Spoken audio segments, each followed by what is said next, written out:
Abba bootee keessatti jareewwan bilisiginnaa qonnaan bulaa tokko ukkaamsanii bakka buutee dhabamsiisuun himame. Jaalamartii Oromoo dabalata qabdi. Godina Kaaba Shaggar aanaa hidhabuu abootee ganda dabalaa boqqolloo jedhamu keessatti hidhattoonni bilxiginnaa torban darbe keessa qonnaan bulaa maqaan isaa obbo Abbabaa Gooshuu jedhamu ukkaamsanii bakka buutee dhabamsiisuu maddeen arraata biyyoolessa Oromiyaatti himaniiru. Nukkeeliin sirnichaa maqaa hidhata woboo qabda jedhuun yakkanii halkan keessaa tuura sa'aatii 5tti mana jireenyaa isaa keessaa butanii ba'uun haga gabaasni kun qindaa'etti achi buuteen isaa dhabamee jiraachuu maddeen eeranii jiru. Sirna dhableeyyiin ergamtoota bilxiginnaa waraana bilisummaa Oromoo lolaan injifachuu dadhabuun gara maatii qabsaa'otaa fi sabboontota ilmaan Oromootti deebi'anii sababoota sobaan yakkanii dhiittaa mirga namoomaa ulfaataa irratti raawwachaa jiraachuun ni beekama. Aanaa Boosatti hidhattoonni bilisiginnaa uummata nagaa irratti meeshaa waraanaa guddaa dhukaasuun saamicha garaagaraas raawwachaa turuun himame. Jaalamansiis Kaayyoo dabalata qaba. Godina Baashaggar aanaa Boosat keessatti hidhattoonni murna bilisiginnaa uummata nagaa irratti dhukaasuu fi saamicha garaagaraas raawwachaa jiraachuu isaanii jiraattonni arraata biyyoolessa Oromiyaatti himan. Bifuma olitti eerame kanaan aanaa Boosat ganda Nuuraa Heeraa bakka addaa buufata Arfaffaa jedhamu naannoo oomisha kuduraa fi fuduraa Aappira Waashitti argamu. Hidhattoonni murna bilisiginnaa sammuu isaanii impaaraattiin doomsee lafa kaa'ee kaleessa Eebila 5 2026 halkan keessaa sa'aatii 9tti wabootuun itti dhufee jechuun osoo addaan hin baafatin tarkaanfii jajjabduudhaan gidduu waboon hidhattoota waan hidhatanii hin beekne irratti fudhatee hordofee miira naasuutiin guutamuun meeshaa waraanaa guddaa dichqaa kan ta'e uummata nagaa gandichaa magaalaa Boolee doonii buufataalee naannoo sanitti argaman irratti dhukaasuun shororkeessaa akka turan jiraattonni himanii jiru. Oduu biraatiin ammoo hidhattoonni fi lukkeelee murna bilisiginnaa sammuun isaanii saamicha uummata Oromoo irratti xiyyeeffatee ganda Qaawwaara Mirqaasaa toora daandii Itiyoo Jibuutii bakka addaa Haroo Adiitii gaafuma Eebila 5 ganamarraa eegalee hanga oduun kun qindaa'e qote bultoota sisu akkasumas meeshaalee garaagaraa gurguruun jiraatan jala deemtuun murna baduuf deemu maqaan isaa Usman Bunguu akkasumas basaasa murna ilaalchi isaa booji'amaa ta'e bilisiginnaa maqaan isaa Shillaa jedhamu uummata nagaa maallaqaa fi horii akkasumas meeshaalee dukkaana keessaa saamaa akka jiran jiraattonni himu. Horsiise bultoonni kunneen yeroo darbee sabni bichuu argubbaa murni bilisiginnaa sammuun doomee hidhachiisee horii 100 ol jalaa saamame keessaa muraasa meeshaa waraanaa malee waliin birmachuun deeffachuu isaanii hordofee jaliiwwan bilisiginnaa garaaf jiraatan kun dhugaatii qotee bultootaa osoo beekanii isintu dhaqee fudhatettiin jechuun tooftaa saamichaa isaanii tolfachuun horii obbo Adamaajii fi Mustafa Roobalee akka dhuunfataniif reebichaan doorsisaa turaniiru. Kun osoo kanaan jiru jaaroliin kun yoo horiin kun kan keenya hin taane nu ajjeesaa jechuun yoggaa isaan hidhattoota garee saamichaa bilisiginnaatti himan obbo Mustafa Roobalee irraa dirqamaan qarshii 3,000 meeshaalee dunkaana keessaa kanneen akka lallaafaa bishaan abbaa leetira 2 jimaa inni gurguree ittiin jiraatu jumulaan saamuun obbo Adam Haajii immoo hoolota isaa lakkoofsaanii ammatti adda hin baane amma sa'aatii 6tti fudhachuuf deema akka jiran keessa beektonni ONM himaniiru. Murni isaanii ilaalcha afaatiin boojee kun hidhattoota naamusa maleeyyii daandii Itiyoo Jibuutii irratti bobbaasuun sababichuu argubbaa hidhachiisanii uummata Oromoo aanaa Fantaallee fi Boosat keessa jiraatan daangaa qaxxaamuruun irra deddeebiin saamichaa fi lubbuu ilmaan Oromoo galaafachaa akka jiran gabaasuun keenya ni yaadatama. Aanaa Giddaa Ayyaanaatti ergamtoonni bilisiginnaa jiraattota dhaatti darbachuu ammeessan.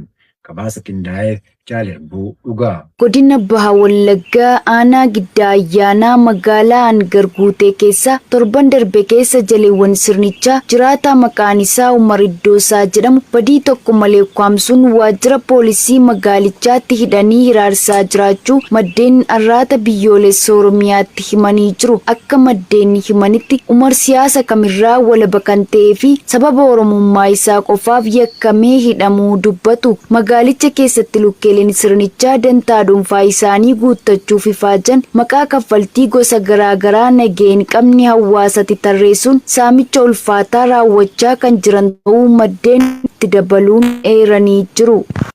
Aanaa Beegii keessatti lukkeeleen murna faashistii PP qonnaan bulaa tokko irratti reebicha ulfaataa raawwachuun hidhaatti darbatan. Dabalatasaaf Jaalfalmataa Lammii.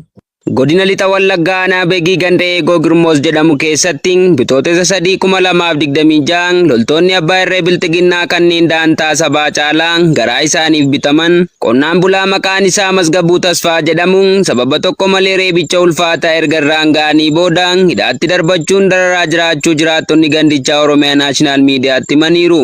Qonnaan bulaan kun tuttuqaa fi hirmaannaa siyaasaa dhaaba kamii keessaa kan hin qabne yoo ta'u lukkeeleen bilxiginnaa immoo maqaa hidhata malaatta waraana bilisummaa Oromoo qabda jedhuun hidhaatti darbachuu fi loltoonni sirnichaa irra deddeebiin saamichaan doorsisaa fi reebicha irratti raawwachaa turuu fi akkuma aanichaatti dararaan qonnaan bultoota Oromoo irratti raawwatamu jabaatee itti fufee jiraachuu namoonni itti dhiyeenyaan beekan Oromiyaa Naashinaal Miidiyaaf gabaasanii jiru. Ergamtoonni bilxiginnaa hooggantoonni Oromoo sirnichi nama nyaataa ta'uu isaa addeeffatee mormu umuriin aangoo isaanii kufaatitti dhiyaachuu baruun humna waraanaa qaban hundaan kutaalee Oromiyaa cufa keessatti bobbaasuun dhiittaa mirga namoomaa ulfaataa raawwachaa jiru.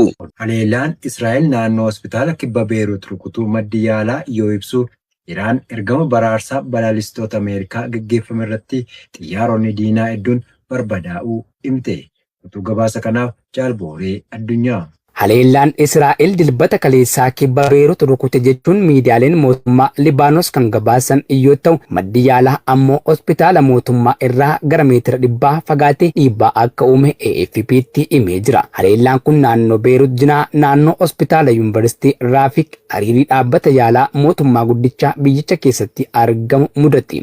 Oduudhuma lola ba'aa giddu galeessaa kanaan xiyyaaronni hedduun kibba bulchiinsa Isfaan Iraan keessatti ergama Ameerikaan nama xiyyaarri erga rukutamee kufee booda barbaaduuf gooteen badaa'uu qondaaltonni waraana Iraan kaleessa ibsanii jiru. Qondaaltonni Ameerikaa sanbata galgala Rooyitersiif akka himanitti miseensi xiyyaara F-15 jimaata darbee Iraan keessatti kuffame lammata baraaramuu isaa kunis erga miseensi xiyyaarichaa jalqabaa erga argamee guyyaa tokko booda. Dubbi imaan ajaja tokkummaa humnoota waraanaa Iraan qorannoon dabalataa ogeeyyii lafarraa gaggeeffameen xiyyaaronni geejjibaa waraanaa C-130 fi helikopteroota waraanaa Ameerikaa Black Hawk 2 humnoota keenyaan barbadaa'uu isaanii mul'ise jedhan. Ibsi adda addaa waraanni Iraanii fi eegdota warraaqsaa Islaamaa kenneen dirooniin Israa'el Hermes 900 akkasumas diroonii US MQ-9 bulchiinsa Isfaan keessatti kuffamuu ibsee jira. Reuters dubbii Iraan kana atattamaan mirkaneessuu hin dandeenye. Haroo Limmuu keessatti kaadiroonni bilxiginnaa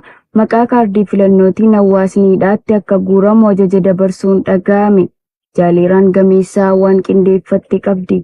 Godina Abbaa Wallaggaa aanaa Haroo Limmuu keessatti jaleewwan bilxiginnaa ebela 4,2026 maqaa kaardii filannoo fudhachuu jedhu sababeessuun hawaasni marti baadiyyaa fi magaalaa dabalatee kaardii filannoo hin fudhatin jiran sakatta'amanii mana adabaatti akka darbataman hoogganaan waajjira bulchiinsa aanichaa sagalee dabarsaa oolu.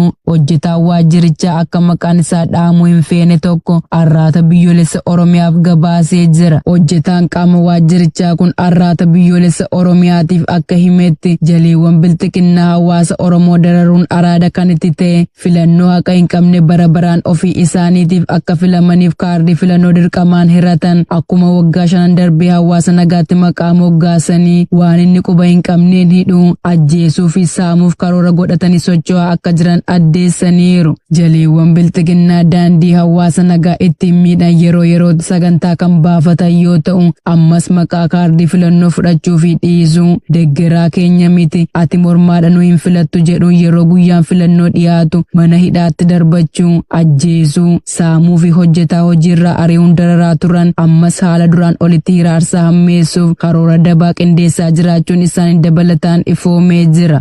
Aanaa Abee Dongoroo keessatti miseensonni finxaalayyaa Amaaraa Faannoo 77 to'atamanii turan gadhiifamuun muffii uummataa cimaa kaase.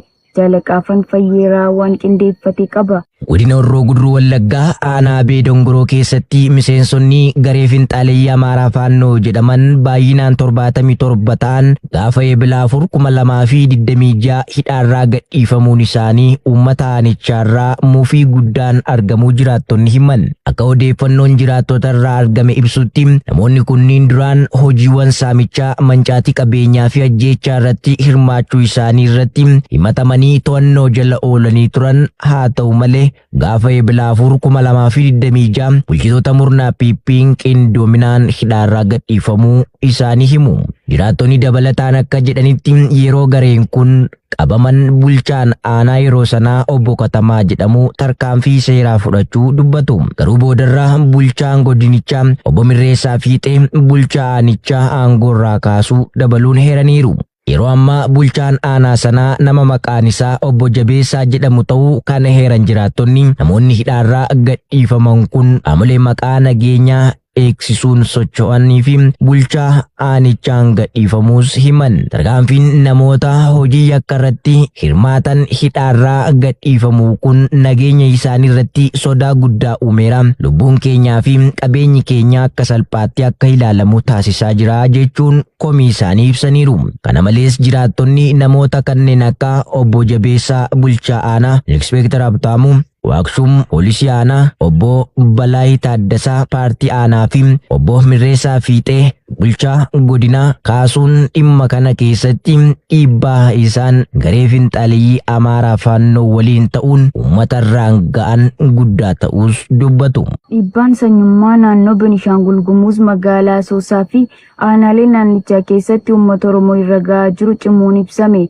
Jaalwabii biyyaa dabalata qaba. Naannoo Beenishaangul Gumuz keessatti dhiibbaan uummata Oromoo irra ga'aa jiru cimoo jiraattonni har'aata biyyoolessa Oromiyaaf eeraniiru. Jiraattonni naannichaa akka ibsanitti miidhaan kun bifa qindaateen adeemaa jiraachuu himaniiru. Akka ragaan jiraattota irraa argamee mul'isutti bulchiinsi naannichaa kan paartii Biltsiginnaa jala jiru hojjetoota mootummaa fi uummata Oromoo addaan qoode hojiirraa ari'uu, hidhuu fi dararaa garaagaraaf saaxilaa jira jedhu. Haalli kun walqixxummaa fi nageenya hawaasaa irratti dhiibbaa guddaa geessisaa jira. Namoonni odeeffannoo kennan dabalataan akka jedhanitti saamichi qabeenyaa fi namoota ukkaamsanii dhabamsiisuu yakki mirga namoomaa cimaan raawwatamaa jiraachuu eeraniiru. Dargaggoonni Oromoo hedduun dirqiin qabamanii gara mooraa leenjii waraanaatti geeffamaa jiraachuun isaanii yaaddoo guddaa uumeera. Maatiin isaanii bakka jiran dhabuu fi haala isaanii beekuu dhabuun dhiphina keessa galuu isaanii himu. Kana malees gochi waraanaa fi poolisii magaalichaatiin deemaa jiru daraan nu yaaddesseera kan jedhan jiraattonni dargaggoonni hojii humnaatti bobba'anii jiraatan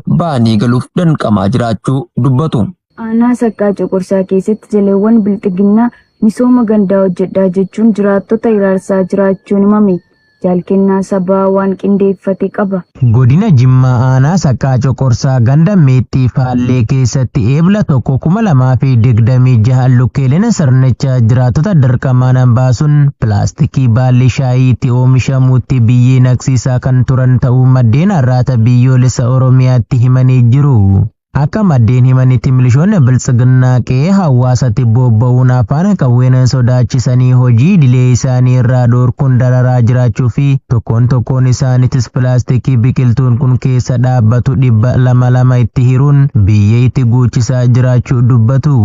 Lafa qonnaan bultoota dirqamaan saamanii abbootii qabeenyatti gurgurachuun investimentiif oolchaa kan jiran xiqqaannan tibbana immoo biyyee gabbataa uummatni irraa qotatee nyaatu jalaa saamuun biqiltuu baala shaayiif taasisaa jiru. Kana malees aanicha guutummaa keessatti sirna dhabeeyyiin ergamtoota Biltsiginnaa kunniin wayita hawaasni qaala'insa jireenyaan dararamaa jirutti maqaa kaffaltii gosa garaagaraa nagahee hin qabne itti dhahuun saamicha ulfaataa raawwachaa kan jiran ta'uu maddeen itti dabaluun eeranii jiru. Zeleniskiin Siiriyaa keessatti Alsharaa waliin tumsa nageenyaa irratti mari'ate. Jaalsabaafan waaggaarii waan qindeeffate qaba. Pirezidaantiin Yuukireen Volodimir Zeleniskiin dilbata kaleessaa gita isaanii Siiriyaa Ahmed Alshaaraa waliin marii taasisaniin nageenya guddisuuf akka hojjetan waadaa galanii jiru. Kunis Kiiv weerara waraana Iraan hordofuun ogummaa waraanaa ishee guutuu naannichaa keessatti guddisuuf yeroo barbaaddutti.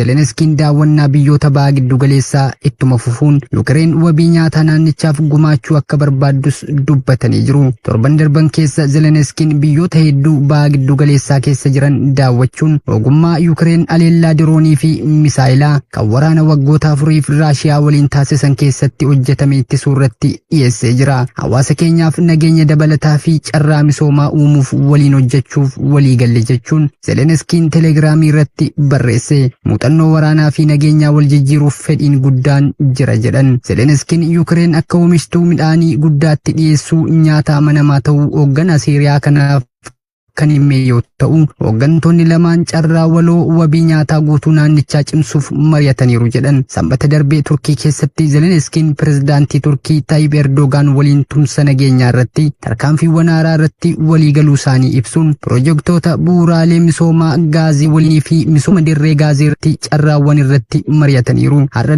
Zelenskiin pirezidaantii Turkii Tayyip Erdogan waliin tumsa nageenyaa irratti tarkaanfiiwwan haaraa irratti walii galuu isaanii ibsuun piroojektota bu'uuraalee misoomaa gaazii waliinii fi misooma dirree gaazii irratti carraawwan irratti mari'ataniiru. Har'a Daamaasqootti dippiloomaasii Yuukireen sochii guddaa qabu kan nageenya dhugaa fi tumsa diinagdee irratti xiyyeeffate itti fufna jechuun Zelenskiin erga dhufee booda xaa irratti barreessee jira. Kufaatii cimaa yeroo dheeraaf Siiriyaa Bashar al-Assad hordofuun dhuma bara darbee hariiroon dippiloomaasii erga deebi'ee hundeeffamee booda imala hoogganaa Yuukireen gara Siiriyaa isa jalqabaati. Waboon aanaa jaarsootti humnoota weerartuu bilisiginnaa haleeluun meeshaa waraanaa irraa eeggachuu beeksise. Korommiiwwan lixa biiftuu jajjabeewwan mataatuutaa waboon zoonii lixaa har'a bitootessa 2026 ganama barii barraaqaan humnoota weerartuu piippi godina lixa wallaggaa aanaa jaarsoo bakka addaa Adaamii jedhamutti itti marsuun baarudaan macheessee rasaasaan akaa'uun hedduu ajjeesee gariin madoo dandammee hin qabneen adabuun meeshaalee waraanaa irraa eeggachuu hooggansi waboo onichaa arraata biyyoolessa Oromiyaa feeree jira. Gama meeshaatiin qawwee AKM5 qophiilee waraanaa fi hidhannoo mudhii irraa eeggachuun galii mooraa qabsoo bilisummaa Oromoof oolcheera. Tarkaanfii jajjabeen waboo fudhatu hanga bilisummaa, walabummaa fi birmadummaa Oromiyaatti jabaatee itti fufa. Injifannoon uummata Oromoo.